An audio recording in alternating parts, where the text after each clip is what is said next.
एकतेने प्रणाम करू। भगवान बाबा हनुमान जी को प्रणाम। महान त्यागी बाबा भीमदेव जी को प्रणाम। परमात्मा ये नमस्कार जी। भगवत प्राप्ति करता निष्काम कर्मयोग परम पूज्य परमात्मा एक सेवक मंडळ वर्धा नगर नागपूरच्या वतीने महात्यागीबा जयंतीच्या आदेशानुसार एका भगवंताचे नवे मासिक हवन कार्य श्री प्रदीपजी नरुले, श्री प्रदीपजी आलबनकर, श्री मुकेशजी मुरकुटे या बाबाच्या शेवकाच्या निवासस्थानी ठीक 10 वाजता होण्याला सुरुवात झाली आणि त्या 3 सेवकांच्या निवासस्थानी एका भगवंताचं नवे हवन पार पडलं। त्यानिमित्त बाजार चौक नवेगाव पांडवच्या भव्य पटांगणावर ही एक भगवंताची चर्चा बैठक सुरू झालेली आहे। या चर्चा बैठकीमध्ये स्वयं भगवान बाबा हनुमानजी उपस्थित। भगवंताला माझा प्रणाम। स्वयं महान त्यागी बाबा जमदेवजी इथे उपस्थित आहेत, बाबाला माझा प्रणाम। आई वाराणसी या ठिकाणी उपस्थित आलेला माझा नमस्कार जी।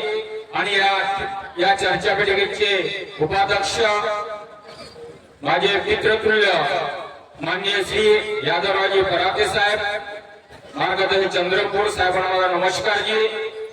या चर्चा बैठकीचे संचालक माझे मित्र माननीय श्री गिरीधरजी लांजेवार साहेब, नागपूर परिसर मार्गदर्शक आणि या कार्यक्रमाचे आयोजक आणि ज्या 3 सेवकाचे निवासस्थानी कार्य घडले त्या 3 कुटुंबाचे मार्गदर्शक आदरणीय श्री गिरीधरजी लांजेवार साहेबांना माझा नमस्कार जी।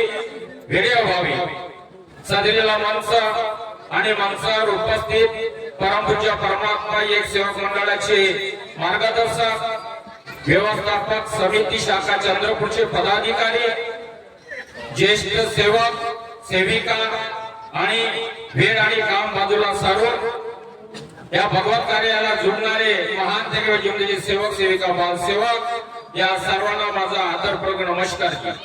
आणि ज्यांच्या कानावर या ध्वनीचा आवाज जात असे या नवेगाव पांडव येथील समस्त नागरिकांना माझा आदरपूर्वक नमस्कार जी।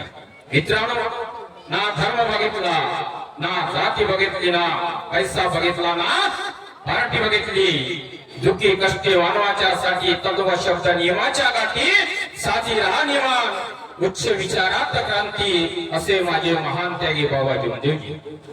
अरे शेतकऱ्याच्या मिरचीच्या देठाला हात लावू नका, नाहीतर तुमचे हात कलम केल्या जातील असे स्वतःच्या सैन्याला बजावून सांगणारे छत्रपती शिवाजी महाराज। दगडाच्या मूर्तीमध्ये देव नाही, दगडाच्या मूर्तीमध्ये देव नाही, तर ते तुमच्यामध्ये देव आहे असे आपल्या समाजाला आपल्या वाणीतून विचारातून समाज घडवणारे संत गाडगे महाराज। गुलामाला गुलामीची जाणीव करून द्या म्हणजे तो बंद करून उठेल। गुलामाला गुलामीची जाणीव करून द्या म्हणजे तो बंद करून उठेल। तुम्हाला आम्हाला गुलामीची जाणीव करून देणारे भारतरत्न डॉक्टर बाबासाहेब आंबेडकर। वडिलांनी मुलगा नाही शिकवला, तोही बापाचा भागीदार झाला। जैसे जन्म देणे कर्तव्य त्याला, तैसे शिक्षण देणे अगत्याचे आहे। असे या महामानवांना मी सर्वप्रथम प्रणाम करून अभिवादन करतो आणि मी माझ्या विचाराला या ठिकाणी सुरुवात करतो आहे। मित्रांनो, तुम्ही जगा आणि दुसऱ्याला जागवा या म्हणीप्रमाणे आतापर्यंत सदरीला मंचकावर 3 कुटुंबाच्या शोकाच्या माध्यमातून आणि त्याला अनुसरून ही एक चर्चा बैठक सुरू आहे। आदरणीय मंचगार मंडळ अंतर्गत असलेले मार्गदर्शक आणि या ठिकाणी तुम्हाला जागवण्याचा आणि तुम्हाला शिकवण्याचा प्रयत्न केलेला आहे। परंतु मित्रांनो, मला असं वाटते तुम्ही भरपूर शिकला, कारण बाबा जीवनाची सेवक आहे। तुम्ही भरपूर जगले आणि परमेश्वर कृपेच्या मानवी अनुभवातून तुम्हाला परमेश्वर कृपेचा मानवी अनुभव तुम्हाला मिळाला। खऱ्या अर्थाने तुम्ही या ठिकाणी भरपूर जगले, परंतु मी तुम्हाला या ठिकाणी वेळे अभावी या ठिकाणी वेळ भरपूर झालेली आहे, तरी पण अध्यक्ष या नात्यानं आदरणीय श्री गिरिराजी लांजेवार या कार्यक्रमाचे या चर्चेचे आयोजक त्यांनी मला म्हटलं आहे की चर्चा 5 वाजेपर्यंत आहे, परंतु अध्यक्षीय नात्यानं मी या ठिकाणी तुमचा 5:15 पर्यंत वेळ घेतो. मला माहिती आहे तुम्ही 12 वाजतापासून या ठिकाणी बसला, परंतु तुमची अवस्था तुम्हालाच माहिती आहे आणि तुमची अवस्था जाणून मी जास्त वेळ न घेता मी या ठिकाणी तुम्हाला जागवण्याचा प्रयत्न करणार नाही आणि थोडाफार तुम्हाला सुद्धा अनुभवाच्या माध्यमातून जागवण्याचा मी प्रयत्न करीन. परंतु या गावातील या नवेगाव पांडव या गावातील ज्या कुळामध्ये सुख समाधान नाही आहे, ज्या कुळामध्ये अंधश्रद्धा बाधित कुटुंब आहे, ज्या कुळामध्ये अनेक वाईट व्यसनाचे आहारी ग्रस्त कुटुंब आहे, त्या मानवाला फक्त मी जागवण्याचा या ठिकाणी मी तुमच्यावर विचार मांडण्याचा प्रयत्न करतो आहे. बघा मित्रांनो, मगाशी म्हटलं मी दगडाच्या मूर्तीमध्ये देव नाही. काय म्हटलं मी मगाशी? दगडाच्या मूर्तीमध्ये देव नाही, तर ते तुमच्या आमच्यामध्ये देव आहे. हे कोणी सिद्ध करून दाखवलेलं आहे आणि त्याच समाजाला घडवण्याचे कार्य त्याच भूतकाळामध्ये समाजातील कुटुंबातील लोकांना जागवण्याचा कार्य माझ्या संत गाडगे महाराजांनी केलं. परंतु त्या भूतकाळामध्ये अजूनही आपला समाज आणि समाजातील कुटुंब आणि कुटुंबातील मानव आजही जागले नाही. खऱ्या अर्थानं कुठं परमेश्वर आहे हा त्या मानवाला समजलेला नाही.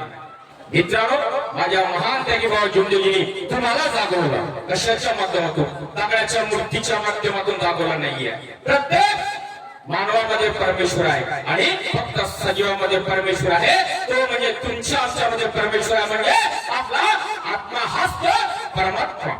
आणि दगडाची मूर्ती काही असते? निर्जीव असते. त्या निर्जीव मूर्तीमध्ये आत्मा असते का मित्रांनो? तुम्ही सांगा. निर्जीव मूर्तीमध्ये आत्मा असते का? तुम्ही सांगा. निर्जीव मूर्तीमध्ये आत्मा नाही. अरे मी हा मानव झालो परमात्मा, मी एक मार्ग आला जुळण्यापूर्वी, हा मार्ग घेण्यापूर्वी मी सुद्धा लहानपणामध्ये मातीची गणपतीची मूर्ती बनवत होतो आणि तिची स्थापना करत होतो आणि त्याच ठिकाणी त्या मातीच्या मूर्ती आम्ही जागवण्याचं कार्य केलेलं होतं. त्याला मी माझ्या पद्धतीनं काहीतरी सुख सुखासाठी मी त्यांना योग मागितलं, परंतु त्या मातीच्या गणपतीच्या मूर्तीला मला त्या ठिकाणी काही योग दिलं नाही.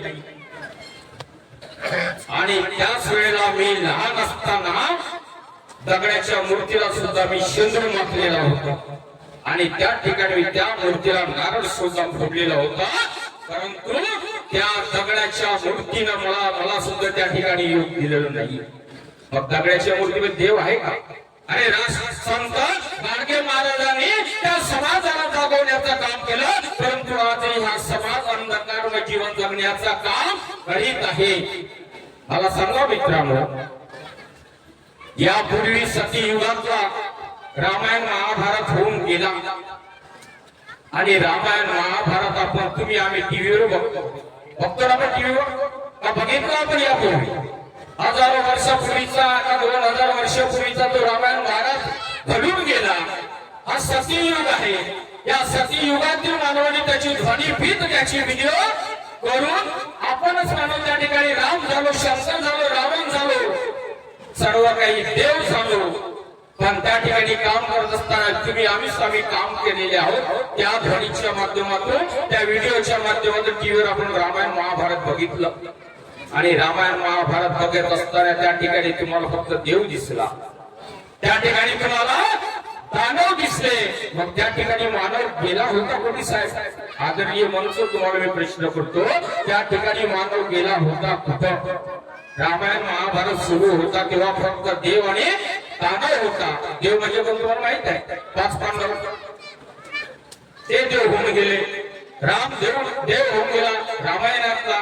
त्याचा भाऊ लक्ष्मण तो पण देव होऊन गेला. रामाची पत्नी सीता ते पण देवच होऊन गेली. तुम्ही मला सांगा काही लोक त्यांचा जन्म कुठं झाला असेल? आपण मानव फक्त कर्म करता मानव आहोत. फक्त आम्ही मानव त्या परमेश्वराच्या चालीरीतीप्रमाणे तो घडत त्या पद्धतीने आपण चालत आहोत आणि सर्व काही आपली कोण करून घेत आहे? घडामोडी करून घेणारा तो परमेश्वर आहे. आणि रामाचा जन्म सुद्धा एका आईच्या उदरातून झाला. तुमचा जन्म सुद्धा एका आईच्या उदरातून झाला.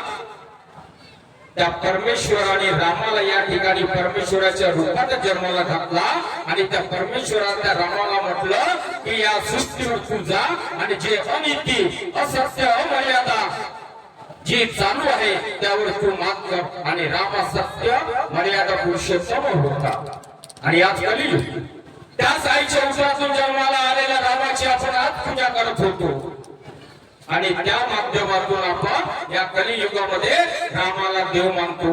तुम्ही आम्ही सुद्धा देव आहोत. मगाशी कोणतरी सांगून गेले सती अनुसयापेक्षा कमी ही बाबाची सेविका नाही. आम्ही सुद्धा रामापेक्षा कमी नाही. अरे परमेश्वर सर्व मनात विराजमान आहे. अरे परमेश्वराची कृपा संपादन करण्याकरता मानव आणि मानवतेचे कार्य करणे अत्यावश्यक आहे. आपल्या त्या सत्य टाळले पाहिजे, सत्य व्यवहार केला पाहिजे, मर्यादेचे पालन करायला पाहिजे, तसेच सर्वांचे प्रेम संपादन करायला पाहिजे. मानवतेचे हेच तीन गुण त्या परमेश्वराची आहे आणि हे तीन गुण तुमच्यामध्ये असतील तर त्या रामापेक्षा तुम्ही सुद्धा कमी नाही. म्हणून मला मनात वाटते आहे या मार्गाला जोडण्यापूर्वी परमेश्वराला तुम्ही आम्ही बघितले नाही, मी सुद्धा बघितलेलं नाही, परंतु या धर्माला जोडण्या नंतर त्या परमेश्वराचे तुम्ही गुण बघितले. परंतु मित्रांनो मी या धर्माला जोडण्यापूर्वी परमेश्वराचे गुण बघितलेले आहे. त्याही योगात मी खूप स्वतःला भाग्यशाली समजतो. मित्रांनो मानव मंदिर संस्कृती भवन नागपूर तुमच्या लक्षात 8/5/1998 या रोजी मी मानव मंदिर संस्कृती भवन मध्ये नवरदेव बनून मी गेलो होतो. मग भाग्यशाली आहे कोण आहे तुमच्यापेक्षा. माझं लग्न मानव मंदिर संस्कृती भवन बाबाचं भवन तुम्ही जास्त वर्तमान नगरला त्या ठिकाणी माझं लग्न झाला. मी किती भाग्यशाली आहे तुमच्यापेक्षा आहे का नाही. आणि ज्यावेळी माझं लग्न झाला त्यावेळी माझी पत्नी आपल्या सोबत परमेश्वर शुभेच्छा मानवी अनुभव घेऊन आली. खऱ्या अर्थानं माझी पत्नी या मानव धर्म परमात्मा मार्गाची सेविका होती.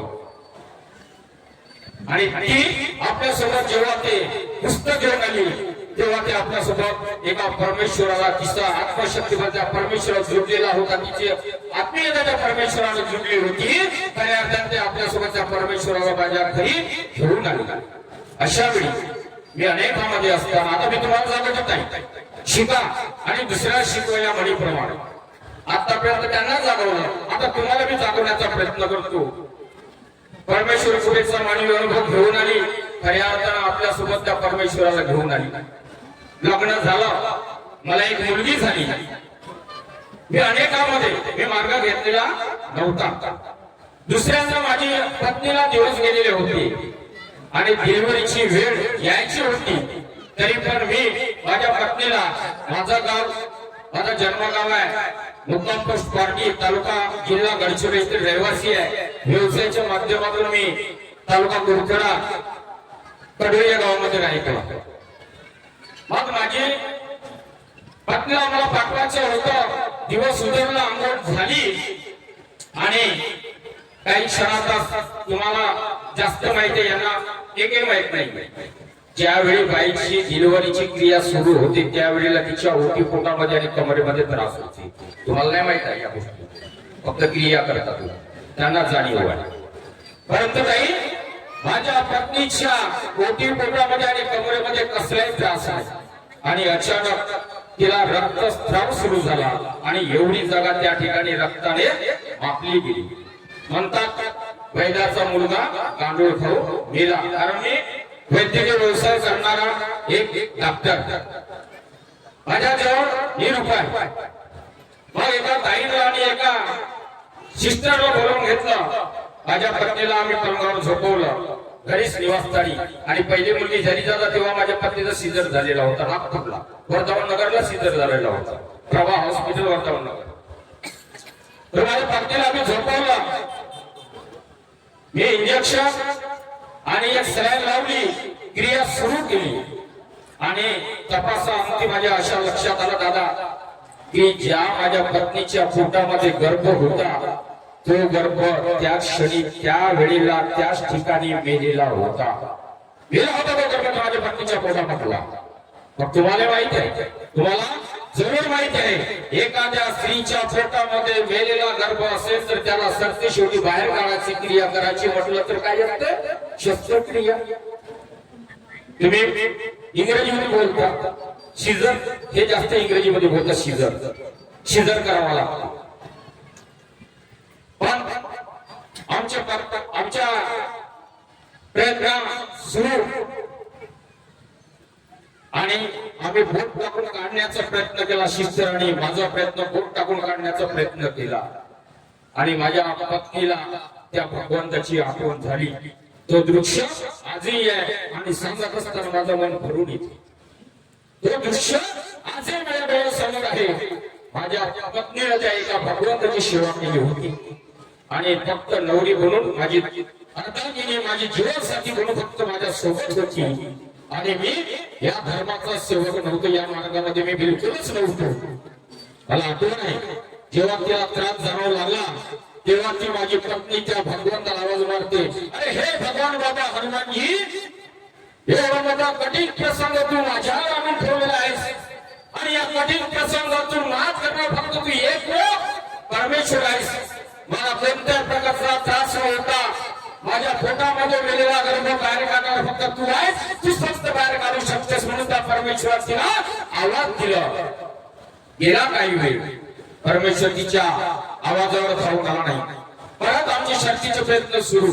परत त्या भगवंताला जोरात आवाज मारला, अरे हे भगवान बाबा हनुमानजी, किती मोठी माझी परीक्षा घेतायस तू, एवढं मोठं संकट माझ्या समोर उभं आणि तू मला या संकटातून दूर करू शकत नाही. तर भगवान बाबा हनुमानजी, माझी या संकटातून धाव घे आणि माझ्या या संकटातून मला तू मुक्त कर. म्हणून माझ्या परमेश्वर, माझ्या पत्नीला परमेश्वराला आवाज मारला आणि त्या परमेश्वराने परत तिच्या शब्द उभं झाला आणि वेळेला गर्भ तिच्या पोटात तुम्ही माझ्या डोळ्याला पाहिलं, तिच्या ओटी पोटातून तिच्या जोडी वर्गातून वेळेला गर्भ बाहेर निघाला. कसा आहे होते परमेश्वर.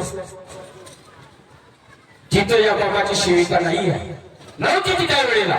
मग मला त्या परमेश्वरी कृपेचा अनुभव माझ्या या हृदयामध्ये बसला.